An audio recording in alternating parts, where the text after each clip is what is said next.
ಒಂದ್ ತಿಳ್ಕೊಳ್ಳಿ, ಅಲ್ಲಿ ಬಂಗಾರ ನೋಡ್ಬೇಡಿ, ಆ ಬಂಗಾರಕ್ಕೊಂದು ಗುಣ ಇದೆ, ಅದನ್ನ ನೋಡಿ. ಬಂಗಾರದ ಗುಣ ಏನಪ್ಪಾ ಅಂದ್ರೆ ಗಾಳಿ, ಮಳೆ, ನೀರು, ಬೆಂಕಿ. ಸೊ ಇದೇನೇ ಇದ್ರೂ ಅದು ತನ್ನ ಒಂದು ಹೊಳಪಣ್ಣ, ತನ್ನ ಒಂದು ಗುಣವನ್ನ, ತನ್ನ ಒಂದು ಮೂಲ ತತ್ವವನ್ನ ಬಿಟ್ಕೊಡಲ್ಲ. ಈಗ ಬೇರೆ ಯಾವ್ದೋ ಈಗೇನಪ್ಪಾ ಅಂದ್ರೆ ಒಂದು ಶಾಪ್ಸ್ ಗಳಿಗೆ ಹೋದಾಗ ಸ್ವಲ್ಪ ರೋಡ್ಗಳು ತಗೋತಾ ಇರ್ತೀರ. ರೋಡ್ಗಳು ತಗೊಂಡಾಗ ತುಂಬಾ ಜನ ತುಂಬಾ ಟೈಮ್ ಅದೇನಾಗಲ್ಲ ಅಂದ್ರೆ ತನ್ನ ಹೊಳಪು ನೋಡ್ಸ್ಕೊಂಡಿಲ್ಲ, ಕಲರ್ ಹಂಗೇನಲ್ಲ, ಮೇಲೆ ಗೋಲ್ಡನ್ ಕಲರ್ ಇರುತ್ತೆ. ಬಟ್ ನೋಡಿ, ಸ್ವಲ್ಪ ನೀರು ಬಿದ್ರೆ, ಸ್ವಲ್ಪ ಏನಾದ್ರು ಬಹಳ ವರ್ಷ ಆದ್ರೆ ಕಲರ್ ವರ್ಕ್ ಸ್ಟಾರ್ಟ್ ಆಗುತ್ತೆ, ತನ್ನ ಬಣ್ಣ ಕಳ್ಕೊಂಡ್ಬಿಡುತ್ತೆ. ಈಗ ನಮ್ ಲೈಫ್ ಏನಾಗಿದೆ ಅಂದ್ರೆ ಧ್ಯಾನ ಇಲ್ಲದೆ ನಮ್ ಲೈಫ್ ಹಂಗೆ ಆಗಿದೆ. ಆತ್ಮ ಪ್ಯೂರ್ ಗೋಲ್ಡ್, 24 ಕ್ಯಾರೆಕ್ಟರ್ ಇರುವಂತಹ ಗೋಲ್ಡ್ ಆತ್ಮ.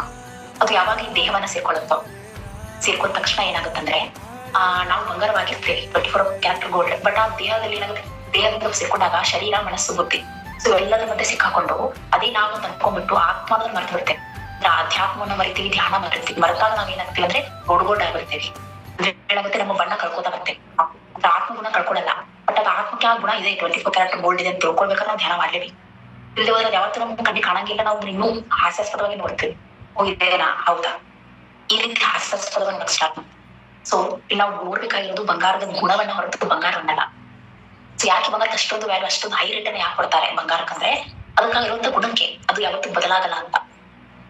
ಸೊ ಹಾಗಾದ್ರೆ ನಮ್ಮಲ್ಲಿ ಇರ್ಬೇಕಾದ ಗುಣ ಯಾವ್ದು? ಹಾಗಾದ್ರೆ ಆ 24 ಕ್ಯಾರೆಕ್ಟರ್ ಒಂದು ಕ್ಯಾರೆಕ್ಟರ್ ಏನು, ಗುಣಗಳು ಏನೇನು, ಬಂಗಾರದ ತರ ಯಾವತ್ತೂ ಮಾಸ್ತಾ ಇರುವಂತಹ ಗುಣಗಳು ಯಾವ್ಯಾವ ಇರ್ಬೇಕು?